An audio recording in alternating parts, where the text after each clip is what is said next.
mais pour une chose aussi légère kan mooy diriger coalition ñoom ñaar war nañ mën a rompre loolu xel nangu na ko ñaar ñoo xamante ne compagnonnage boo xamante ne ça va au-delà de la politique nga jël sa doom tuddee ko jël sa doom tuddee yaayam. ñu ne lan problème mu kuy coordonner coalition moom moo leen jotale déedéet loolu mënu ma ko téye. c'est trop léger. c'est trop léger kon donc li nekk ci façade la mais il y a des choses beaucoup plus profondes et quelle que soit la profondeur maintenant de tout ça moom ba mu lay joxoñ di ànd ak yow ci koor gi di wër àdduna ñooñu fan lañ nekkoon kenn mënul xam moment bi nga xamante ne moom mooy désigner yow yaay candidat ñu bëri dañ la doon ree ñu bëri dañ la doon ree léegi nag Paul Valéry da koy wax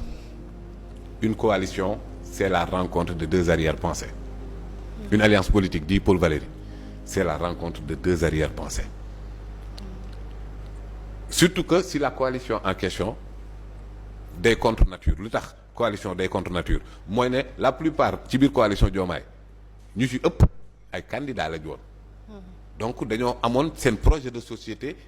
censé être différent du projet du président Diomaye recalé nañ leen jàlluñu parrainage wala pour x ou y raison bokkuñu ils se sont greffés à la candidature de Diomaye mais ça ne veut pas pour autant dire que ni ñoom ils avaient la même vision loolu moom moo rendre un peu bizarre les coalitions politiques Ousmane Sonko ak Diomaye ñoom ñoo yàgg a bokk projet de société ñoo yàgg a bokk philosophie ak ñoom Abass Fall ñoom Fadilou Keïta maanaam ñi bokk parti ñeneen ñi lan moo tax ñu ñëw greffé wu parce que soit seen candidature jàllul wala xam nañ ne bu ñu demee du ñu gagné ñu ñëw mais ça ne veut pas pour autant dire que dañoo bokk ak yow philosophie alors man nag personnellement loolu nag yàgg naa ciy jàppanteeg waa Pastef mooy am na coalition yoo xamante ne man gëmuma ko depuis Yewwi Askan Wi man ak ñoom rag nañ ci rag yu métti sur les réseaux sociaux parce que dama gëmul l'apport électoral ci coalition yooyu noonu surtout que la coalition en question nar a nekk lu contre nature le PDS et le PASTEF c'est contre nature le parti socialiste genre ñoom Khalifa ak yooyu ak PASTEF c'est contre nature parce que ñooñu dañoo nekk des leaders de ce système que tu as toujours combattu boo fàttali ko en 2019 Ousmane Sonko nee na Karim Wade daf ko woo mu bañ koo jël pourquoi parce que il est devenu un leader du système qu'il a toujours combattu alors c'est pourquoi c'était bizarre ci man intercoalition avec le PDS parce que yow en 2019 bañ nga leen a wuyu alors que yow ñooñu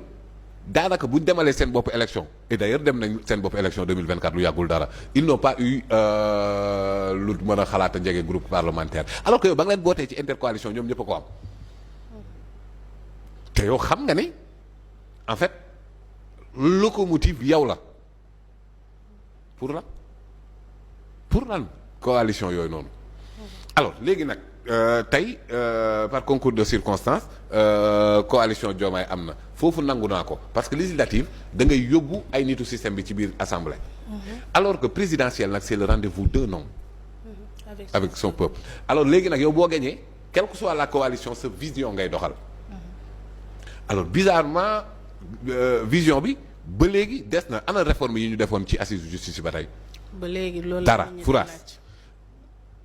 près de 2 ans de gestion du pouvoir ana ñi nga xamante ne ñooñu installé ci précarité bi nga xamante ne ñu ngi koy dund depuis 1960 donc le système où est la reddition des comptes dans ça ana ñan ñoo rey plus de 80 personnes ngelaw li reyu leen ay bal ñoo leen rey bal yooyu noonu ay nit ñoo téye fetal donc ñooñu ana fu enquête yooyu toll ana fan la reddition des comptes bi toll ana ñi sàcc suñu pétrole ak suñu gaz surtout par rapport à la communication du terrain meeting. Justement. Donc pour le terrain missile dont tu parles il faut impérativement mu am une volonté politique pour mën a joindre ci thérapie bi nga xamante ne moom ngay wax avec ces terrain missiles parce que nee na Macky Sall dafa dindi un rapport de l'IGE ci biir circuit bi vous vous rendez compte de la gravité de ces choses là xam nga loolu lan moo ko waral war a mën a dindi parce que rapport boobu man lire naa ko intégralement bien sûr mënuma cee nekk doon xuus parce que dama jàpp ne IGE bu defee rapport am benn destinataire lay am muy président de la République donc doo boo génnee di ko wax da ngay dugal sa bopp dans la gueule du loup mais comme que léegi le premier ministre nous dit que génn na circuit bi donc ça veut dire que ce n'est plus sous le sceau de la confidentialité alors donc comme que parce que Macky Sall moo ko dindi ci circuit bi lu ma mën a nangu la lu ma mën a gëm la oui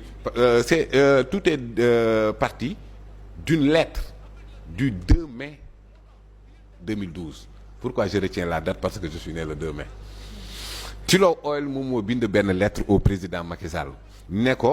ñun dañoo nekkoon en négociation intense avec l'État du Sénégal pour Saint-Louis Deep Offshore ak Kayar Deep Offshore ba ñun ñu dépassé ci xaalis parce que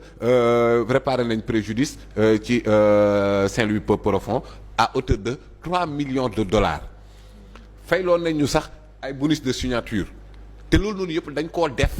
parce que bonus de signature dindi woon nañ ko ci code pétrolier depuis 1998 parce que le bassin sédimentaire du Sénégal n'était pas attractif donc fallait que nga dindi parce que ay bonus de signature boo demee ci dëkk pétrolier yi nga xamante ne c'est fort probable nga trouver du pétrole ñooñu ngay fay ay bonus de signature mais Sénégal amatul woon loolu mais malgré ça Tullow Oil defoon na ko mais Tullow Oil bi muy nekk en négociation intense boobu noonu ndekete le ministre de l'énergie Karim Wade signé na un contrat déjà avec Petrotim léegi nag comme que parce que mai 2012 c'est juste 2 mois après l'élection du président Macky Sall. On parlait de gouvernance sobre et vertueuse on parlait de rupture Tullow Oil jàpp ne comme que gouvernement bi changé na nañu bind lettre au président pour wan ko ne ñaawteef yi am na fi bu boobaa mbir yi soppeeku na affaire yi dina changé quand Macky Sall a vu la lettre ak gis li Tullow Oil versé à l'État du Sénégal te moom loolu gisu ko trésor dafa jàpp ne Karim Wade da koo sàcc donc Macky Sall première fois bi muy am la volonté de poursuivre Karim Wade c'était sur la base de ce versement de Tullow Oil mu diligenté IGE pour IGE def enquête ci loolu en même temps def enquête ci Petrotim bi nga xamante ne moom mosu koo dégg parce que Macky Sall il est ingénieur géologue il a été chef de banque de données à Petrosen mosul dégg Petrotim donc Petrotim boobu amul capacité mu diligenté IGE mën naa laa wax sax ña nga xamante ne ci biir IGE ñoo doon mener enquête yooyu noonu kenn ku tudd Omar Sarr ak kenn ku tudd Gallo xawma lan mais ña ñu doon interview déjà Mamadou Faye te mu nekkoon par la suite directeur général bu Petrosen à l'époque il était conseiller technique interrogé dañ ko ci rapport IGE boobu noonu ku tudd Ndeye Aïssata Sy nekkoon responsable juridique foofu noonu ku tudd Alfousseyni Wane nekkoon responsable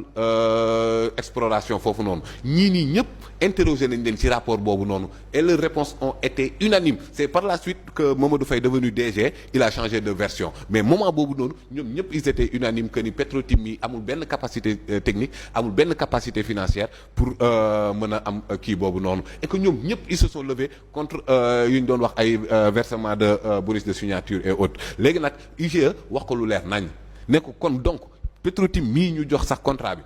ki ko jox contrat bi da nga ko war a poursuivre que ni bul mës a jël un décret pour approuver permis d'exploitation boobu noonu moment bi IGE di enquête Franck Timis fa mu toll yëg na ne ñu ngi enquêté ci moom léegi comme que yëg na ne ñu ngi enquêté ci moom léegi il faut se rapprocher du nouveau régime et c'est là où il s'est rapproché de Aliou Sall et de la création de Petrotim Sénégal avec Aliou Sall comme administrateur et bizarrement Macky Sall mi waxoon IGE demal seetal ma IGE pareegul sax Macky Sall jël décret jox ko qu'est-ce qui a changé entre-temps donc kon IGE rapport boobu mu ngi la doon wax ne bul jël benn décret d'approbation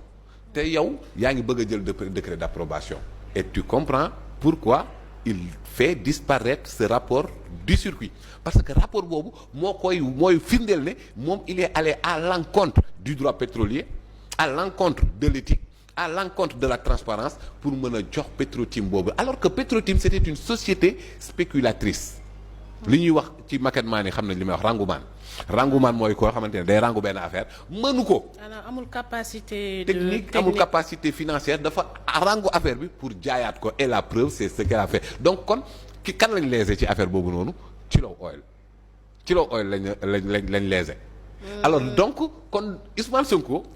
bu bindee chronique d'une spoliation